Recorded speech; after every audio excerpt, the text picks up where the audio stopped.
Hello everyone, it's Old Guardian here.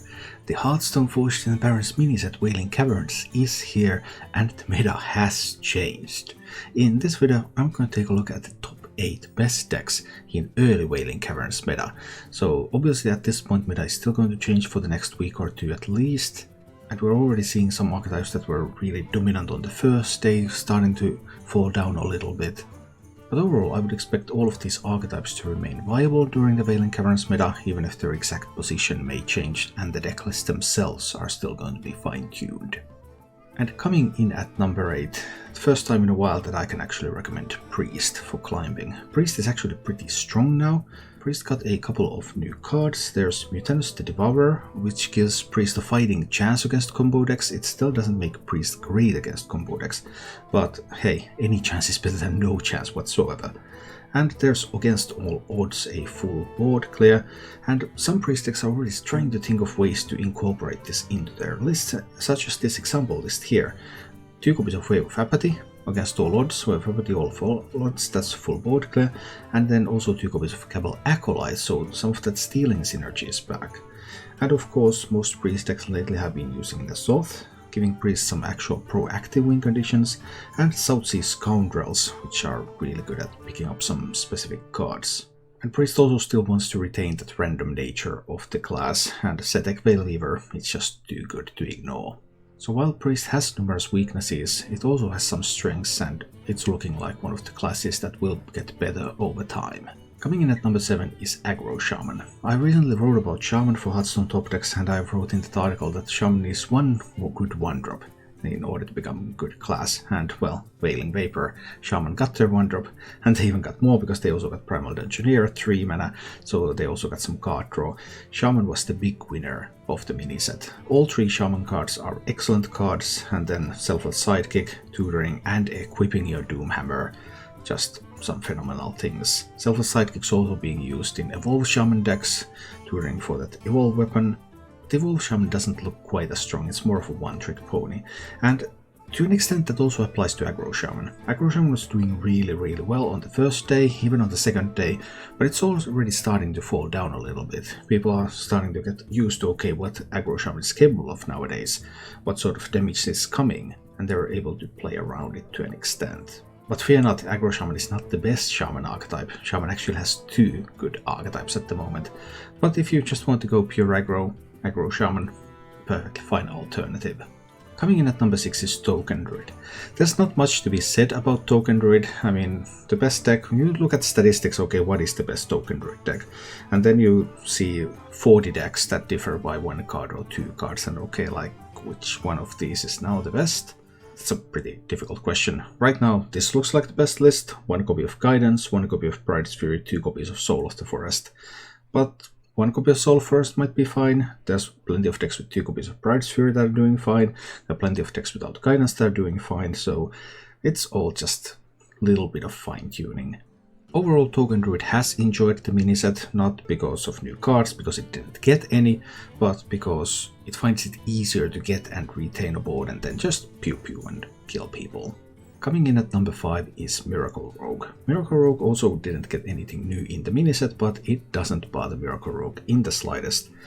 Kazakus, Chandy Sparrow, Shadow Steps with those, Alexstrasza the Lifebinder, Shadow Step 10 discounts, allowing you to do multiple Alexstrazzas in a single turn.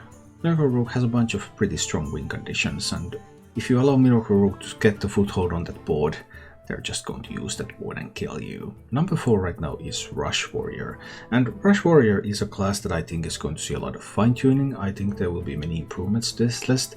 For example, it looks like Kresh Lord of Turtling and Nezot Guard of the Deep actually aren't very strong in Rush Warrior. It's just that almost everyone is playing with them, so there are very few statistics about decks that don't run those cards. If you want to run those cards, then this sort of list with Ringmaster Watley, trying to tutor for a whole bunch of stuff, with Claw Machine giving you a mech in the pool, that's the best way to go. But I'm still uncertain what is the final form of Rush Warrior and whether Kresh and Nezot will even belong in that list. Face Hunter has enjoyed other people experimenting on stuff and just, hey, we didn't get any new cards, but who cares, we can just kill people. Face Hunter, same as ever. There are some minor changes in the list, like with Token Druid. One card changed there, one card changed there. Do you run Scavenger's Ingenuity or not, for example, but it's still, the goal is the same, just kill people. And the Face Hunter is good at doing that. Coming in at number 2 is one of the big winners of the miniset, and that's Elemental Shaman. Elemental Shaman needed one 1-drop. One 1-drop to make it good, because it was only about the Kindling Elemental. You either had Kindling Elemental on one as Elemental Shaman, or you didn't, and if you didn't, then you were left behind on the board and bye-bye.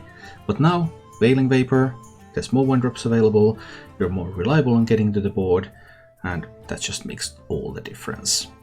You can also run Primal Dungeoneer, draw a nature spell, draw an elemental, just make sure that you're all nature spells in the deck, and Elemental Shaman, really traditional style mid-range deck. It just keeps putting stuff on the board, very straightforward, but that's a lot of pressure, and it's hard to drive off the board, it's hard to survive, and yeah, just a good deck. And finally, as number 1, it's Deathrattle Demon Hunter. Deathrattle Demon Hunter got a lot of new cards in the miniset. There's Devouring Ectoplasm, there's Fell Rattler, just a lot of new Deathrattle power in the deck.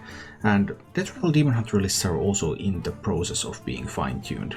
Do you really run Nesot in these lists? I'm not at all certain. And if you don't run Nesot, then you also don't run stuff like Alar. So there are plenty of questions remaining on what is the optimal Deathrattle Demon Hunter build. However, this build seems to be doing fine.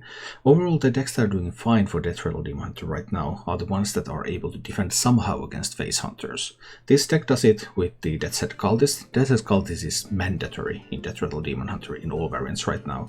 And then this version also runs 2 copies of Eye-Beam.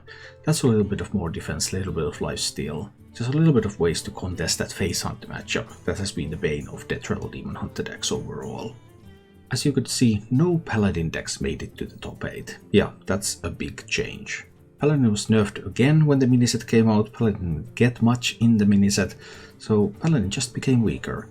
All 3 major Paladin decks, the Secret Paladin, the Libram Paladin, the Menagerie or Nesot Paladin, all of those are still capable of slightly above 50% win rates, so it's not like those decks are suddenly really bad. But now it's actually possible to find 8 decks that are better than any of the Paladin decks. But if you have enjoyed playing Paladin, don't worry, you can still play Paladin, you can still climb, but it's now a lot more work than it used to be.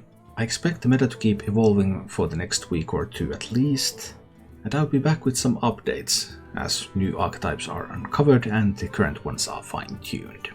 Thank you for watching. If you enjoyed the show, please click the like button and subscribe to my channel for more.